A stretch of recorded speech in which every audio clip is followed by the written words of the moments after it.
そして Mr. Richard Armitidge. Konnichiwa.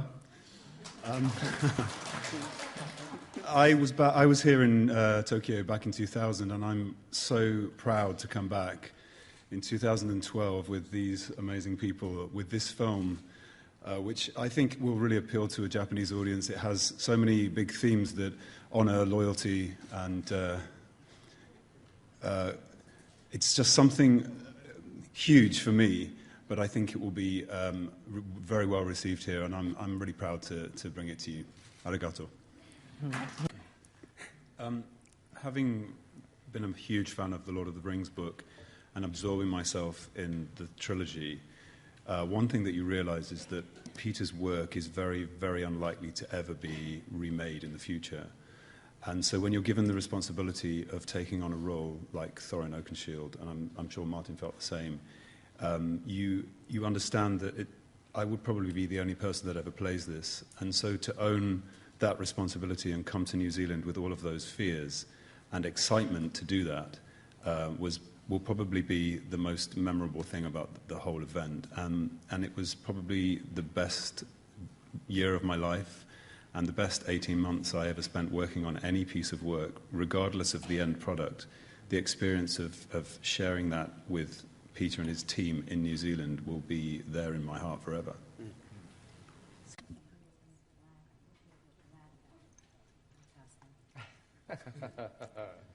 Oh, I better answer this one carefully. I mean, just what my feeling is that when we're casting films, I want, in the film, I want a sense of truth and honesty with the performances. And I can say certainly with both Martin and Richard, and for that matter, everyone else in the cast as well, there has to be an absolute truth in what they're doing. It's not pretend or pretense. And I think that's even more special, it's even more important in a fantastical film, because if you're playing a hobbit or you're playing a dwarf, essentially there's a little bit of an alien creature there. I mean, they're very similar to us, but nonetheless they're not human beings. And so I think that the fact that we have to empathise with them becomes absolutely critical to the film. And in many respects, I mean, I look on the characters of Bilbo and Thorin as the heart and soul of the story, really. If Bilbo is the heart, then Thorin is the soul. And Richard, we auditioned the role, saw many actors, and Richard really managed to capture for us the very important, the sense of nobility, because he is essentially playing a king, but also the conflict as to whether or not he has the ability to lead these dwarves on this very difficult quest, a small number to fight a dragon to reclaim a homeland. That's a very noble thing that he's trying to do, and yet he doesn't really have the resources, if you like, to do this. And so it's a and also with the character, there's a sense of honour that Richard's, this sort of quiet honour that Richard carries, which I think is absolutely superb. And as an actor, Richard is one of those very, very rare actors in which he uses stillness and he uses quiet to draw your eye. That there can be a lot of things happening on the screen, there can be many characters on the screen, and yet Thorin, in his stillness, draws your attention.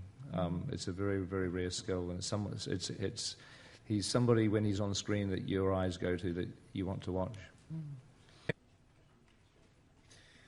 It was very easy, actually, working with Richard. He is... I mean, what Pete said, actually, about what he brings to Thorin is partly what he brings just as a person, which is he has quiet determination. He respects himself and others, and he respects others' way of working, but he holds on to this very strong core of himself, actually. He's about the least arrogant person you could wish to meet. He's very self-deprecating, and he's always up for... I don't know, he's just up for what you're going to bring to the scene. I remember I went to the gym with him once, and there were a few of us there, and we had to do these circuits around the gym with this insane psychopath of a gym trainer, and I was busy dying about halfway round. And I nearly did pass out. I genuinely nearly it was only a sort of sports drink that stopped me from falling on the floor. And I looked up, and Richard had sort of quietly competed the entire circuit, sort of slightly breaking a sweat. And he sort of admitted that he was, he found it hard and he was finding it tired. But what I really admired about that was that he wasn't being macho and he wasn't being butch, but he just quietly got on with it. And that's kind of how he treated the 18 months of the job, really. All the trials and tribulations that inevitably come with just the day-to-day making of a film. It's tiring, you miss home, etc. He was very stoical about it, which again is a great thing for Thorin. So I think there was a good marriage of Richard and Thorin there, and I enjoyed working with him very much. I think what I always think about Richard is he is essentially a decent person, and I can sort of offer no higher praise to someone. I think he's a good human being, and I like being around them.